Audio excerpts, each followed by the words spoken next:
Hey guys, I wanted to provide you with a Block 2 wrap up. So, we're going to go over some of these common hip disorders that you talked about this week.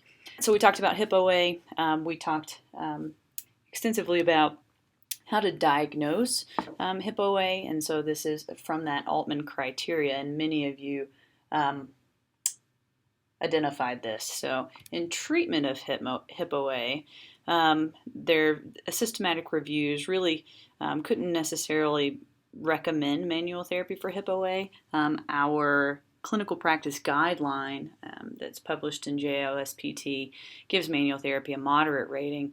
And we have some landmark trials here with the Hoeksma trial, and then we have Abbott more recently. And then, as you guys had to read, the Hando trial case series examined 15 subjects who had hip OA. And I really loved this table too because it helps in some of my clinical reasoning in, oh, well, my patient is limited in hip flexion, so which mobilization would I choose to do for that? It's important to note that Hando used a test, treat, retest model, and that's the one that we really feel like is the best way to go and prove the efficacy of each treatment that you're providing to yourself and to your patient.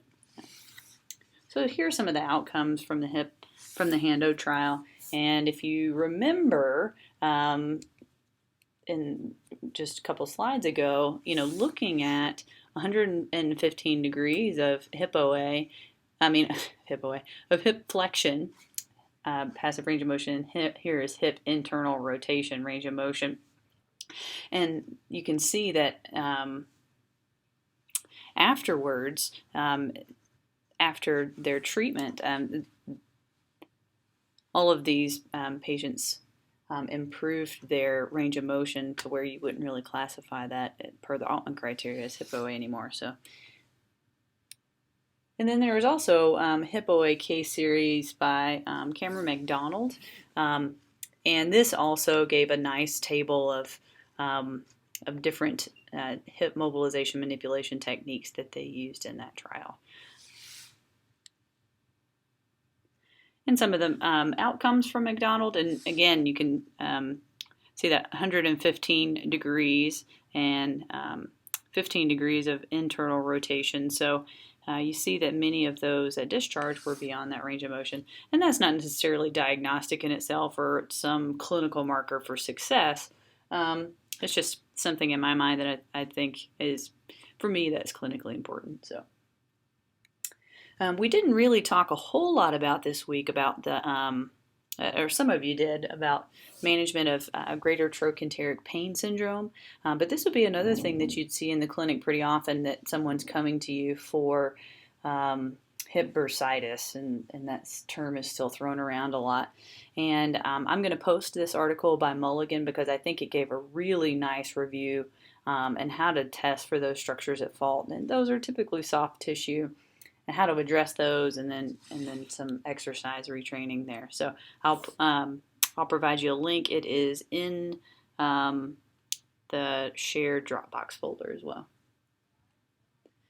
We did talk about femoral acetabular impingement, whether this is CAM or Pincer type. One thing that didn't come up a whole lot in the boards, we talked about diagnosis of this, which would be either X-ray or a FADIR test. But one thing we didn't talk a whole lot about was that this is a pretty common condition. If you x-ray a lot of people that are asymptomatic, they're going to have signs of this on x-ray. And many of those don't become symptomatic. Additionally, they found a group of these people with FAI were followed, and they did not develop, 82% did not develop hip OA over an 18-year follow-up. So it may not be something that we necessarily have to treat based on just that pathoanatomy that we find on x-ray. We do have a little bit of evidence for some conservative treatment for FAI, and these are Amara and Cook are two case reports. Additionally, labral tear, this is also commonly seen in asymptomatic population. A cadaveric study done showed that by age 78, 96% of people will have signs of labral tear. Likely, this is present in most people who have FAI as well. Many are insidious onset, but some do occur traumatically.